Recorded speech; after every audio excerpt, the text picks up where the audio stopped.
Hi everyone, welcome to 20EA's latest podcast. I'm your host, Paul Jameson, and I'm delighted to be joined today by Mark Burgess, CEO of Iceberg Digital. Hi Mark. Yeah, hi, thanks for having me. And David Lindley, CEO of By Designs. Hello mate, you right? Yeah, we're good. So we're doing something a bit different today. So quite often we do one of our standard market updates, but we thought we'd mix it up this quarter. So we're focusing purely on Mark's company, Iceberg Digital, specifically their Lifecycle CRM system. And the reason being, Mark kindly invited me to their recent summit where they were launching some new product features and enhancements. And to be frank, I was so blown away by what they're doing there at Iceberg that I just wanted to share that with the listeners. And the reason David's tagging along is he's an existing client of Lifecycle. So it'd be good to get his input from an agency point of view of how that benefits estate agents on the ground. So yeah, I'm really looking forward to today, boys. Me too. Even if I am tagging on. So Mark, I'll start with you. I think let's start at the beginning, I suppose. For those that don't know you or Iceberg Digital or Lifecycle, what do you do and what's so special about Lifecycle CRM? Okay, so Iceberg Digital is the kind of top level company, if you like. So if you imagine, like, I don't know, to make it easy, Apple is the company and iPhone is the product. So Iceberg Digital is the company. Yep. And we, for many years, have been pushing the boundaries of technology for estate agency, trying to modernise the industry. Now we're focusing specifically on the AI side of things. So we have multiple products underneath that take advantage of AI. Lifecycle is a CRM and marketing system for estate agents that uses AI to make them more efficient. Neuron is a website for estate agents that uses AI to make sure it puts the right content in front of people. And Ozair is our actual AI helper that works around those two systems and does various different things for people that we'll probably get onto in the conversation. Great, yeah, we'll definitely come on to some of those things in further detail in a bit. I mean, from my point of view, what I loved about the summit is it was just different to other estate agency events I've been to. So I'd say 95% of events I go to are on Park Lane in Mayfair. Yeah. And it's peddling out the same kind of stuff with the same kind of people. And straight away, yours was different. It was held in Stratford in the technology hub in East London. And I know there's a bit of a backstory for you and it's kind of almost come full circle. So I just found that quite interesting because it'd be worth perhaps just touching on that as well. Yeah, I grew up in East London, as you can tell from my voice.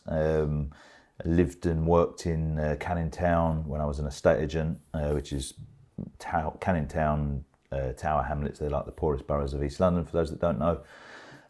So my journey over the last 30, 40 years of building various different businesses has sort of led me all the way around full circle. So holding that event in Stratford was quite a poignant moment for me. Stratford was a very different place when I lived there. And so to hold an event there with 100 or so agents and influencers from the industry talking about artificial intelligence was a good moment for me. Yeah. Just as an attendee, something I quite like about it is that a lot of companies will release features and things like that just drip by drip.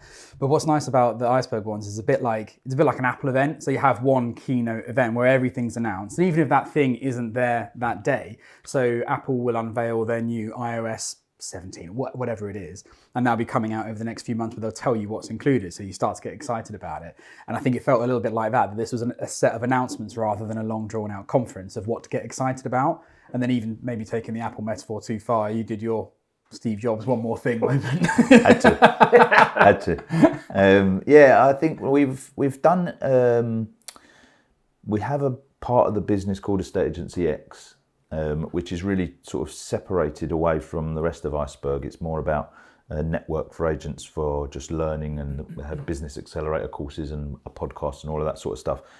So we've done Estate Agency X events since 2018, and they've always been very different to the rest of the ones in the industry. We try and bring in mentors from outside the industry to talk about just business in general and relate it back to estate agency. And we usually talk about some of the upcoming things in Lifecycle at those events. But this one, we did a very small one last year. It was the first times that we've actually done a summit that's specifically, as you say, like you've come about the product. Yeah. What is Iceberg doing in the next 12 months, as opposed to I don't know, there's some other learnings going on, and we'll also hear about Lifecycle. So we'll definitely continue them going forward. Yeah, I thought it was great. There's a real buzz around the room, and it was just good to have that different format. It was a bit more interesting, I found.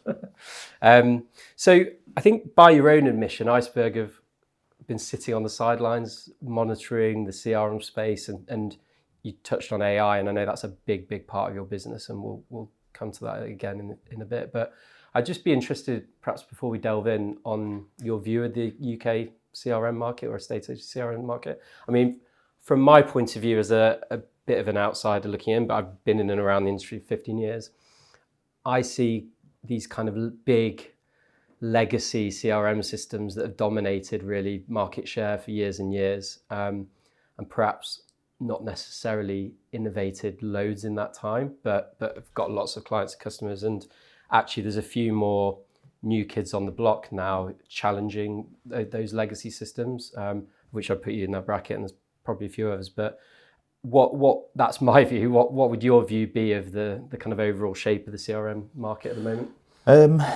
I think it's obviously CRM stands for customer relationship management, and I don't think that the traditional CRMs that you use really do much customer relationship management in today's world. If we go all the way back to the 90s, when I was an agent, applicant cards and filing cabinets, you probably spoke to more people then than when people then moved over to computers. And because those computers that came along at the time, the softwares, the GMWs, the Solexes, that sort of stuff, they were just about using a computer, really. It was all pretty new, and a bit like AI is now. It was like, you've got to get on the bandwagon, we've all got to get computerized. So everybody kind of did that. But the CRMs that are around now, even the newer ones, are clones of the ones that existed before, maybe with a couple of nice new automations in there. Lifecycle came from a different direction. My business journey was one whereby I had various different companies for 15 years that all did okay or struggled. And then I accidentally fell into this group of entrepreneurs that all had built £100 million businesses, and I learned how you really build a business, how marketing really works, and all of that sort of stuff. And then I looked back across at a estate agency, which I've always been around in some way or another, and thought, this industry is really screwed. Like, they can't even see the tidal wave that's coming in their direction. They're busy working away. You could get away with doing estate agency now on a pen and paper, but that's going to wipe you out because of this data problem that's come in your direction. And even if you're using a computer and you think you're storing your data, you're not actually storing it in any meaningful way. So we go all the way back to sort of 2015, 16 was when we started to think to ourselves, you know what, to solve this, I have to build a big data system for estate agents. And it has to be their CRM, because that's the place where they put most of their information. And it slowly started off on that process. So obviously I'm biased, but from my point of view, I don't see us as anything like the other CRM systems. The other CRM systems enable people to do their everyday job, and that's the end of it. Lifecycle I see as something that protects an estate agent against the future. It puts their data into a format whereby it can be used for things like artificial intelligence. Yeah, great. And David, what attracted you to Lifecycle with By Design? Obviously, it was a brand new agency, so you probably could have chosen any system out there. So what initially attracted you, I suppose, to Lifecycle? Mark and I had known each other for quite a while back when I was in F&C, and I think we'd probably seen things quite similarly. I'd been to a few of the EAX events, and that bigger picture of the way that data is going to change the way that estate agents work, I'd completely agreed with Mark on. And there was times where, I think, do you remember, Mark, we came to the office and I was like, this is really interesting, we should get on board with that. And it kind of fell on deaf ears, and I found myself a bit frustrated by it at the time. It was difficult because there were lots of different, a lot of people had a lot of say, didn't There's they? a lot of stakeholders and a lot of entrenched things and all the rest of it. When I came out of that, then one of the things that Mark and I talked about pretty early on was that this, from a By Design perspective, it would be incredibly powerful if we can use that data to actually network together. So I'll give you an example that actually, you'll definitely relate to this, PJ. But Mark and I had a conversation, and I said to Mark, Mark, could you build a referral system so we can pass buyers and sellers between between agents. And Mark said, yeah, we can build pretty much anything. And I was like, oh, okay, great. And then I sat there and thought about it, and I thought, we do not need one of those. Like, if all the data is there, and if that bigger picture of actually being networked and interconnected is there, first of all, we don't need it. And second of all, what Lifecycle does is it actually puts the opportunities in front of the agent. So if you are in, I don't know, Lincolnshire, let's just say, and somebody is booking a viewing in one of your properties, and they happen to live in Northamptonshire, which is typically what people do, they move further away from London, then the agent who's in Northamptonshire will see that as the opportunity. So it circumnavigates the need for any human error, human interaction, and that opportunity for both those agents is presented to them in the morning on their dashboard when they come in. And I was like, that's the bigger picture. And we knew from a by design perspective, if we insisted, I remember us having this conversation as well, we said, should we suggest or should we insist that everyone works on this system? We said, actually, we're going to insist on it. And we thought maybe that will make us grow slower because we're putting that hurdle there for people to mentally cross the bridge, but we'll end up with something that's much more powerful in the medium and long term as well. So yeah, long answer to a short question, but that's kind of how we came to that place. I think just to add to that as well, I think that's a good example as to what I'm talking about there, because I was chatting to somebody the other day who was talking about how they're planning on integrating various different softwares and CRMs in a state agency, and they're going to get it to do this and this and this. And I was saying, like, you can't get it to do that because there isn't an estate agency software that registers people properly other than Lifecycle. And it's a weird thing to say, but that's where the problem begins. Like, you can go onto Rightmove and you can set up a property alert and you can be very specific. You can't do that in most estate agency softwares. In fact, you can't do it in any other than a Lifecycle. And so when David's talking about a referral system, it's not that people are thinking maybe of how they're using, I don't know, Repeat or Alto or one of those. It doesn't work like that. It's not just a random name of somebody that happens to be looking for a property. Yep. Lifecycle allows people to fully register. So we know specifically where they're looking, what their circumstances are, whether they've got a house to sell, whether they're on the market, whether they've done their mortgage, all of that stuff. And then it can go to an agent that specifically covers that area and say, by the way, David has just registered looking for a house like this in this area. Mark's working with him, but he's also said that he's got a house to sell that's not yet on the market, and this is where it's located. And even if you can't get in contact with that person, you've got nothing to say. I mean, you've clearly got an in because you can say, oh, I know you're working with David, let's have a chat. But what's going to happen is Lifecycle is going to automatically start putting the right sort of content in front of that person, which will lead us on to David's website, but it will start putting the right content in front of them around why you should use by design to sell your house, that sort of stuff. And as they read that content, Lifecycle's keeping an eye on it. And when they're clicking and reading it, it's again going, now might be a good time to call him. You just read this. So it's a completely different world to, an estate agency CRM as it's seen by an agent. Yeah, and what I love is just that kind of intuitiveness, that automation, because me and David sat trying to build referral systems and get agents. The minute it involves human interaction, it falls down. So just using that intelligence to kind of automate that is great. Now, that's great. Really good background, really helpful. I think what I'd like to do is move on to some of the new exciting features that you launched at the summit, just to kind of give everyone an overview of that. So, as you say, there was a lot to talk about. So we'll perhaps kind of go through some of those one by one. I think it's logical to start with kind of AI, I think. Now, AI is a massive buzzword. Everyone's jumping on the AI bandwagon. And I know AI is essentially at the forefront of Lifecycle and will be for the next 5 years. And that's what you've been busy in the background now.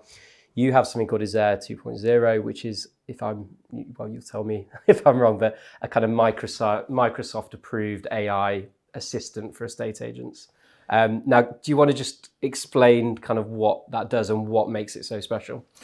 Yeah, as you say, AI is such a buzzword. We're not talking about getting an AI to write property particulars. Yeah, it's more than that. It's a bit boring, in fact, isn't it? Like, when you see it in a headline somewhere, AI for this, it's almost like you can't be bothered to read it.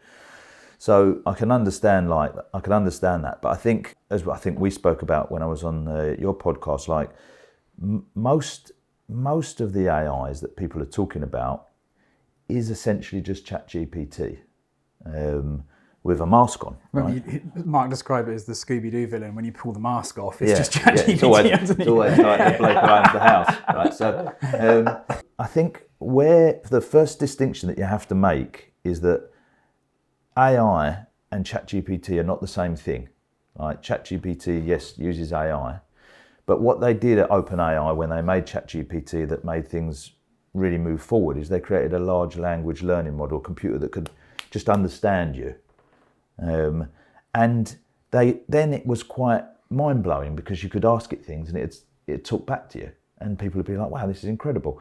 But that's not really the sole purpose of it or the end goal of it. That's just one piece of it. So now that there is now that computers can understand natural language, they could do other things, but they have to have access to the data in the right format to be able to do it. I know that you could dump a load of data in ChatGPT and say, make sense of that. And it possibly could, but you'd probably get a few weird results as well.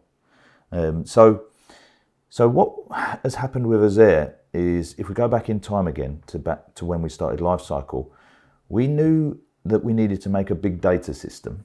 We of course didn't know how AI was going to exactly go, but we knew that we needed a big data system for machine learning.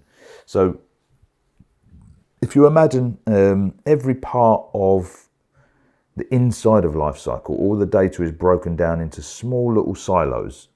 Viewing feedback is sitting in here, viewings is sitting in here, search profiles are sitting in here. It's all broken down, as opposed to maybe a CRM whereby everything's just in notes. Everything's broken down. Then you have to teach the AI all the intrinsics of a state agency. And I'm not talking about like a glossary of what a vendor is. Yeah, that would form part of it. But like, how do price reductions work? Why could a price reduction be a good thing? Why might it be a bad thing? Like, how does our percentage of asking price work? Like, why is anyone bothered? Or everything you can think of. So hundreds of thousands of words, basically, you need to teach this system. And then the system's got a good understanding of how a state agency works. Then if you put the data in the right way, you could ask it pretty much anything you wanted. So small steps over the course of years have led us to the point whereby, like, last year we released the first version of Azair 1, and it was good but reasonably basic. You know, it'll write property descriptions and the sort of stuff that people are now used to. It'd do vendor care for people, look through all the statistics and create a vendor care report, write blogs for people, but quite prescriptive. You know, I want you to write a property description and you're not allowed to do anything other than that. Whereas with Azair 2.0, you can really kind of let your imagination run wild, and you can teach it as well. So from the central point of view, we've taught it, as I say, hundreds of thousands of words of how a state agency works. That's the baseline. So you could just ask it a basic question of like, how do I work out my percentage of asking price? And it would know that. Why is it good or bad that I'm going to get a price reduction? It would know that sort of stuff. Whereas something like an off-the-shelf product like a ChatGPT wouldn't know that sort of stuff. So there's already a difference. Yep. Then the next level of difference is the level of your data. So as you mentioned before, David's been using By Design now since they started. So they've got a reasonable amount of data that's all in the right format, all floating around, that I can then also put into ChatGPT's knowledge base, and it will stay up to date in real time. So it knows every single person that's ever registered with By Design, every person that's ever in the database and has been on the website, every person that's ever read a blog, every blog that's ever been written, every property description that's ever been written, every asking price, every valuation price, every bit of viewing feedback, every single thing that you can imagine would be in a system, it knows. And then on top of that, David can also say, this is our tone of voice, this is how we like to write property descriptions. Whenever you write me a property description, always make sure that you finish off with a call to action for somebody to book a viewing. Actually, when you write me a property description, always start with 3 bullet points and finish off like this. So the combination of those three things, when you shove them together, means that David's Azure 2.0 will be nothing like, I don't know, say, well, if they had it, finding countries. It would be nothing like it. Yeah. They've got different data, they've got different rules. Even David can say to it, I don't like it when you work things out like this. I don't work it out like that. I want you to work it out like this. And so on and so forth. So the possibilities are really kind of endless with it. In the first stage, it will be something whereby you ask it things. What's my percentage of asking price? How well have we performed here? What properties did we, how many properties have we sold in the last 6 months where the buyer came from Rightmove? What's our most popular blog in the last 12 months? Or anything you like. And then gradually over time, it will become more agentic in the sense whereby like it's now just doing the tasks for you. As people become more comfortable with it, you could just say, have a go at getting me some listings this week and let me know how you get on, which ties in more with the way that we're working with you guys. Yeah, I mean, it's mind blowing, isn't it? The kind of possibilities there are. I think the challenge is, and I've learned this with some estate agents over the years, is estate agents like doing what they've always done, and obviously a lot will have treated a CRM system purely as a kind of almost like data entry, and I have to do it because my old boss told me how to put the details in, to kind of get them from perhaps where they are there to a mindset of kind of the onus is on them a bit more to teach and do it. It's almost impossible. And how big is that challenge, and how much onus will be, and will you help the agent? Impossible. It's almost impossible. It's almost impossible. Actually, and unfortunately, because it wasn't the reason we set up the company to save estate agents. Yeah. But actually, a lot of them will just die our way because there's a new lot coming through. You know, don't forget that like you've got a lot of people that want to retire, they want to get rid of their business. So for one reason or another, because either they're not making enough money or they can't be bothered with it anymore, or they've had a great offer, they're kind of exiting and a new lot are coming through. And it's no problem with the new lot. It's no problem at all. In fact, they're sort of thinking, well, how else would you work? You know, I've got some agents whereby they used an old system, they moved to Lifecycle, they've had new staff join, and the new staff have been shown the old systems and are just like, what was that? What was that? Like, how did you do anything? Yeah. So it's a challenge. Like as you said, like the bar in estate agency is quite low. You can actually you don't need Lifecycle. You can make money. You don't even need a CRM. You can use a pen and paper, but that's not gonna protect you against what's coming down the road. What's coming down the road is something whereby like you're not going to be able to keep up with this. And I really remember from your talk, we're at a pivotal point, I think, and not perhaps everyone knows that, but it's almost adapt or die at the minute, because you've really made the point that if your competitors on the high street get to grips with AI and this kind of stuff before you do, you can't catch them. If they have a year or two of really learning and getting to grips with this, they won't be able to get caught because they'll be so far ahead and so much more advanced. It's scary. There's so many little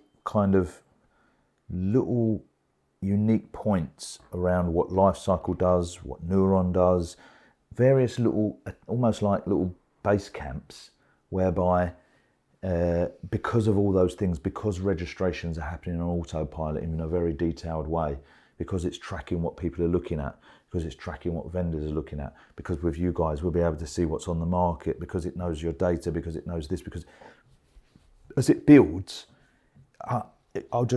David will have access to things that the next person hasn't got access to, and there's no way of them having access to it other than to rewind in time and build it up themselves. So like from a user's point of view, come back to the first thing you said almost in a funny way, AI is sort of boring to talk about. And I think that where that's come from a little bit is, to take me as an example, not particularly techie, not looking at AI anywhere near as much as you guys are. When it came out, there was a bit of novelty factor about it, and people getting it to do stuff like write stupid poems, write novelty songs, make pictures or whatever that you would use, like Chris Watkin puts on his posts or whatever. And I remember there was something, it was a tweet or something summed up at the time. They said, I really hope that when AI came along, it would do my dishes and do my laundry so that I could make art and do writing. Instead, it's doing my art and my writing, and I'm still doing the laundry and the dishes. And so there's a bit of disenfranchisement from it. But I actually think now is the time to get excited about it, because what AI is doing is taking that kind of nebulous idea of what it was, and now it's putting it to work. And if you can get it to do that heavy lifting for you in your business, that's actually what's going to make a difference to your work life. But then actually I'm going to sort of take over this little bit and ask you a question, because I think it was a really interesting thing that you said before, was it's deflationary. So when we're talking about businesses here and lowering costs, tech in general, but AI specifically, is deflationary. So would you just, because I'll butcher this, would you explain what you mean by deflationary for a business? Yeah, absolutely. The technology is supposed to cause deflation in the sense that if you look at an iPhone, it's quite an expensive piece of kit. But if you think back, to replace it, well, first of all, if you just go back to, I don't know, the first phones, the first mobile phones, it was, what, £1 for a phone call, 50p a text. So that side of things has disappeared. And even before that, landlines, I can remember when I was a kid, my mum would go through the phone bill, looking at, who's been on the phone for an hour? All of that was an expense, let alone the fact that your phone is also now your camera and your television and your wallet, and everything else that it does, your torch, it causes deflation in that sense. Like phone calls would cost nothing, messaging and having a video call with somebody on the other side of the world costs zero, and so technology is supposed to cause deflation, and that's what artificial intelligence is doing, obviously.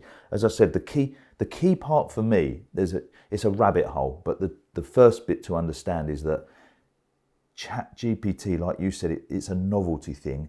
It's an example of how a large language model works. Yeah. And so people go, yeah, it's all right, but it doesn't know this and it doesn't know that. No, of course it doesn't. But it's an example that you can talk to a computer and it can reply. Now, if you give it some specific information, you'd be quite blown away by the answer, wouldn't you? Yeah, it'd be the expert on your business for you, not on the internet at large. And one thing that people don't really realise is when you build in an AI, inside the system, it has something called a temperature. If you put the temperature to, it's basically how creative do you want this thing to be? So ChatGPT is quite creative because it makes it, like you say, a novelty thing. If it wasn't creative, it just keeps saying, I don't know. So that'd be a bit boring. But when you're making your own system, you can reduce the temperature down. So if you said to Azure, for instance, how fast does a London bus go? It wouldn't make up the answer. It'd just go, I don't know. You've never taught me.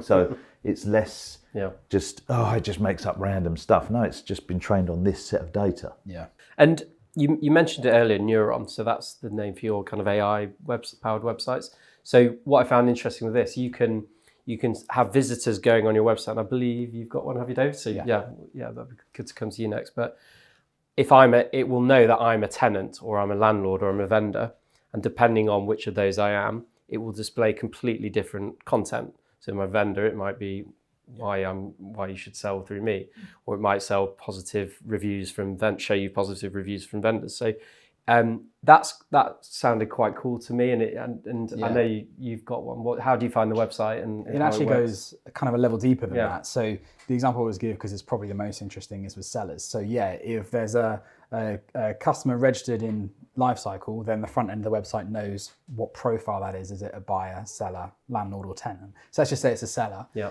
So it knows that first of all, so it can change and rearrange its look and feel and content to match that. But then also, as that person goes through a typical customer journey, so they've come on the website, displayed one set of information, maybe they've done an instant online valuation, another set of information, they've booked an MA is completed, closed won, closed lost even. So even when we go out to evaluation and lose it to somebody else, say if that should ever happen, then it will display different information for that. And this is sort of the way that good websites work now. So if I went on Amazon on my phone, it's going to look totally different to yours and to yours, because it's personalized to the content that I want to see on there, what it thinks I might like to see. And that's what Neuron does, but intelligently taking it from what we have in the database to match it up. Yeah. And again, there's so many templated, static websites out there in the stage. So you and me are probably to blame, because we probably sold a few back in the day.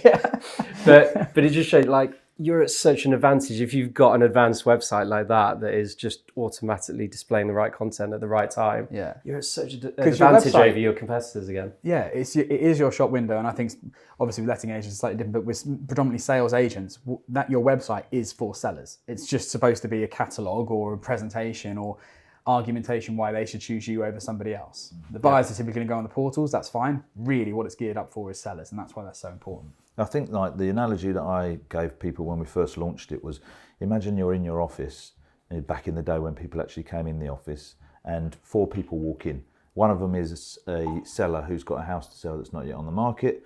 One of them is a landlord who's got 20 properties under management. One of them is somebody who's on the market with another agent and isn't very happy. One of them is a tenant on DSS. 4 totally different conversations. But what happens on your website is they hit the website and it says, Mark Burgess Estates was founded in 2004. And the person's going, no, hold on, let me just tell you. And you're like, no! Mark Burgess Estates was founded in 2004. And it's like, the world doesn't work like that. So like I say... Award-winning. Yeah. When we rewind all the way back in time to when we started all of this, life cycle and everything, and I mentioned big data systems and it's just a bit of a buzzword. This is how, people know this how it works. Everyone knows that when they go and look at a product, it then follows them around the internet. Everyone knows how this works. It just doesn't work this way in a estate agency. So that's why when we looked down the line, we were like, even though you can do pen and paper on a estate agency now, if estate agents don't take advantage of this type of technology, then a single entity is going to, a Booming, a Rightmove, a somebody is going to just suck the life out of this industry. And there's still enough time for estate agents to be the ones that hold the data. David holds data that no other estate agent does, so therefore he's valuable. And there's still enough time for single, small, independent agents to do that in their own town if they use the right technology. Yeah, great. I want to plug 20EA now because it is my podcast after all. So why not? That's all for today. Yeah. So obviously, Mark, me and you have been talking probably the last 12 months, and we've obviously got an integration which is part of the plans this year. So to explain it from my point of view, we as a business at 20EA have whole of market data. So we know every property on the market at every stage and we know what price that is. So the plan is for Lifecycle customers, they can essentially get that on market data within Lifecycle, which opens up a whole host of possibilities, because previously the data within a CRM system really is kind of siloed. You might have lots of data, but you don't actually know if that property is on the market or if the person in that property is thinking of coming to the market in the future. Yeah. Whereas now you have, so let's say I'm an agent in Peterborough, what we can do is we can match all the properties on the market for sales and lettings with what's already inside your CRM. And I'll come to you in a minute on what possibilities that opens up. We'll also be able to, we obviously have a propensity model, so a likely to instruct model. So we've got our own AI tech wizards who've come up with a model to predict how likely it is that a property is about to come on the market in the next 2 months. We can also feed that data into Lifecycle so that not only are you making the most of opportunities which are currently on the market, but you can kind of find your next vendor or your next landlord of the future because you're using kind of our intuition alongside what you've already got in Lifecycle. So for me, that's really exciting. From your point of view, perhaps explain what you plan to do with that data and how that would benefit an agent? Yeah, for us, we looked at 20EA's data. We saw that you were the best people that do this in the market. We looked at the forecast model that you mentioned and were very impressed with the way that worked. And it makes kind of perfect sense because, again, if you think about a traditional estate agency CRM, let's forget all of this data that you guys have got and let's just think about something simple like instant valuations. Most agents either do instant valuations or have done them at some point in the past. If you're using a traditional CRM, where do you put that information? There's no point putting it in your CRM because it's not going to do anything. So they just throw it in the bin. Whereas in Lifecycle's already keeping a track of almost like your pipeline of stuff that might become a listing because it's doing nurturing to those people. Whereas other CRMs, that's not happening. You might plug in with something and try and do it, but it's not happening in that central system. So because we're already doing that, And because you guys are leading the way in terms of, well, here's what's happening on the market and here's what might happen on the market, we can just plug that data together, and there's much more likelihood that there's going to be some sort of useful match, because it could be that the person did an instant valuation 4 years ago. There wouldn't be any need for them to be in an estate agency, a traditional estate agency system, but they would be in Lifecycle, because they'll be getting the newsletters and they'll be getting nurturing and they'll be tracking them. And so all of a sudden something comes from you guys saying number 26 High Street has been on the market for 6 weeks and has just had a price reduction, and Lifecycle goes, you know the person who lives at number 26 High Street because either they did an instant val, maybe they registered with someone at the other end of the country as an applicant, maybe we've done a market appraisal, maybe they're just an import from your old CRM data. But either way, we think we know who this person is.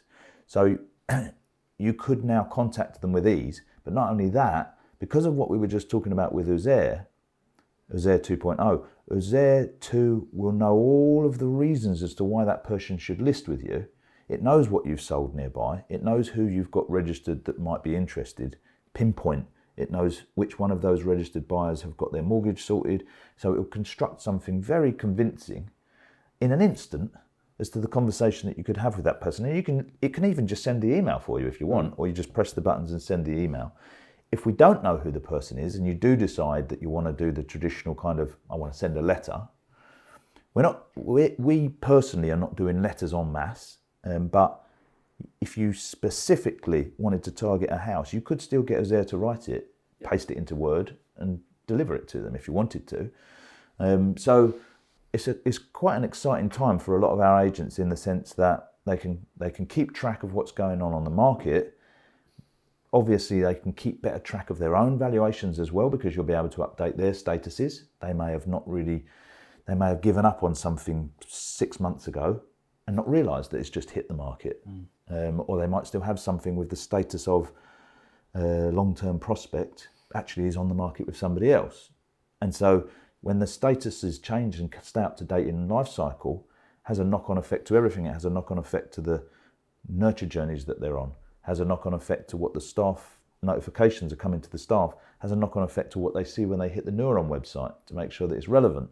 So it's a fantastic little combination. Yeah. And what I love about it is, I know lots of agents get overwhelmed by the sheer amount of data they have. So you might, if you've been operating a number of years, you could easily have hundreds of thousands of records. Now, when your boss is coming and going, right, call your database, try and get some more vowels. Like where do you begin? Like start at A. Like there's no real way of knowing how to do that. Whereas what I find, if you it's almost like a daily call list. You could come in and go, right, actually I've got 100,000 here, but actually Lifecycle's identified 300 opportunities or 10 opportunities. It doesn't really matter, but it focuses. You go, all right, that's manageable. Actually, I'm putting my effort and time in the right place. And actually it'll take less calls and less emails to convert those to what you want, because you're just using the data in an intelligent way and focusing in the right places. The funny thing is, it makes perfect sense, but you still face a struggle because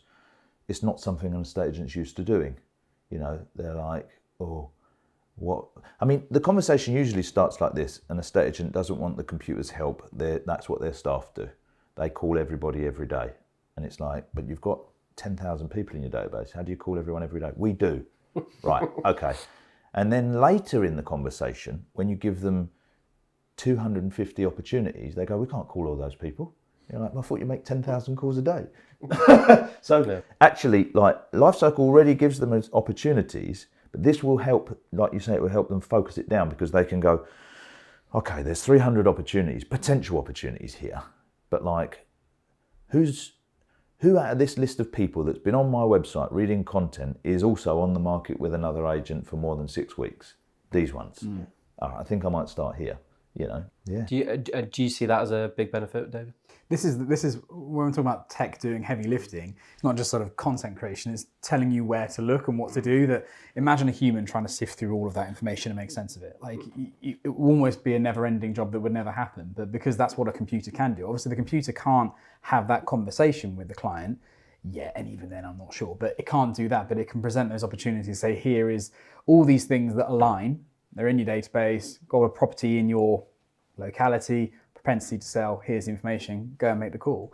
That's actually where technology is making your life easier, because it's telling you what to do in that sense, rather than you just manual labour for the sake of it, calling 10,000 people. You would think that people would know, like, some of the stuff that's on the market, you valued it in the past, and often they do know. Yeah.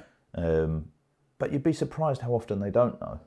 And as you say, well, it's just, there's too many other things to do. I've got viewings to do, I've got valuations to do, I've got appraisals to do, I've got morning meetings to do, I've got too many things to do to worry about somebody whose house I valued 8 months ago. Yep. But if it was there in front of you on a plate, or perhaps even, many people speak about how AI will make people redundant, we'll all have no jobs, but it would just be new jobs, weren't there? Yeah. Perhaps it's a job for somebody. Yeah. Put them in the prospecting team. Yep. Yeah, it's like when the tractor replaced the horse. It's like these people aren't still sitting around doing nothing. They adapted to what the new world looked like after the Industrial Revolution. Absolutely. Yeah, great. So so you're becoming more of an all-in-one platform, aren't you? You've been in sales. It's been a sales and marketing tool. You're adding the prospecting side to it, but you're also adding lettings and property management, aren't you? Which is probably quite exciting for those agents that actually I like Lifecycle, but because I've got my lettings and property management software and another one, I don't want 2 systems and 2 faffs and 2 lots of training and 2 account managers. So that's probably quite exciting for some people. So do you want to just perhaps touch on that as well? Yeah, we never went too near property management just because we really felt like it was quite a specialist software, even though you could do it in the old CRM systems all in one, just not that well. That's why you've got individual companies that thrive just by doing bits of it. Good Lord just does a little piece of it and people find it useful. PayProp just does a little piece of it. So sometimes people would say to us like, oh, well, unless it's all in one system, I'm not going to switch. I think it's more of a mindset thing, because realistically, they haven't got one system anyway, because if they want to do the stuff that Lifecycle's doing, you've probably have 25 systems, unless you just want one and you can use Lifecycle and a property management system. But now what we've done is we've built a whole new team, a whole new department, so it won't affect our CRM, it won't affect our AI or our websites or anything like that, and we can give it the time and effort that it requires in order to make sure that we're not trying to jam it inside Lifecycle. Of course, the two will talk seamlessly like Neuron and Lifecycle do, but we can actually just think about the specific problems of property management and the user interface that's required for a property manager and the jobs that they're trying to do. And as that starts to come together, of course, the way the data's structured, I don't know particularly, what specific jobs Azure 2.0 is going to do, or 3.0 or 4.0. But it's going to be able to do some incredible jobs, I imagine, when it starts looking at the data as to imagine what's inside a property manager's head and what's inside their database. And if it knew the nuances of the problems that you were trying to solve, is there a particular landlord that seems to be owning most of the properties that give us problems? It would know instantly, wouldn't it? Yeah, this person, all of this person's properties are a problem. But just little things like that. So I think our clients are quite excited about it. We're not expecting to give them a property management system immediately and they move their entire portfolio over. We wouldn't want that, and I don't think most letting agents would like to do that. But at least we wanted to show them here you go, this is on the roadmap. So in case you're wondering, yes, we are moving down that road. Great. And is there anything I've missed? Anything else you want to talk about? I don't think so. We break our releases down into a few different areas, big releases and quality of life. So there were a few quality of life things. We have a new key management system, new user interface, that sort of stuff. But they're all just things that just really designed to make the person's life better.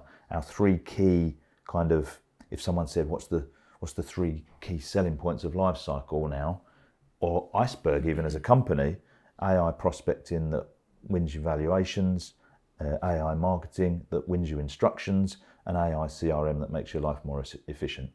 And with them 3 things together, you should really start to just get out of sight.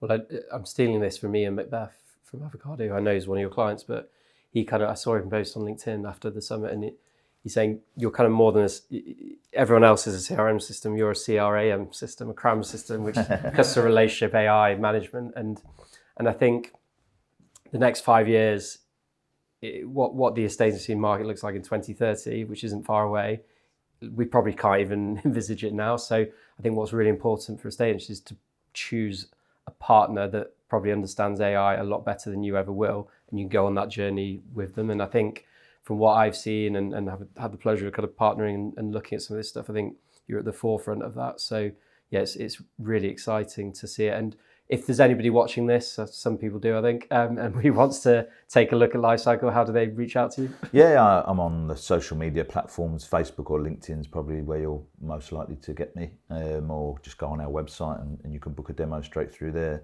I guess just the last thing, if you don't mind me just saying, like I said at the event, I know AI is quite scary for people, and there will be some people listening going, I don't want any of this. You have to kind of look at it a little bit like electricity. You can't operate your business anymore without electricity, and people can do some terrible things with electricity. It's used to power up some weapons of mass destruction, and you can die even by touching electricity. But the fact that you use it in your office to send emails doesn't add to weapons of mass destruction. You know, AI will do some awful things over the years. We don't know where it's going to go, but all of us can sense that like some of it won't be great. But that's going to happen regardless as to whether you actually get a listing because AI told you it was on the market. You know, you're going to have to use this stuff in order to run your business in an effective way whereby you can just stay up with people. It's not going to be possible not to. So I think being worried about what AI might do to humanity is completely different to whether you can use it usefully inside your business. Great. Well, on that note, let's finish there. Thanks, Mark. Thanks, David. Great to have you. Thanks very much. Cheers.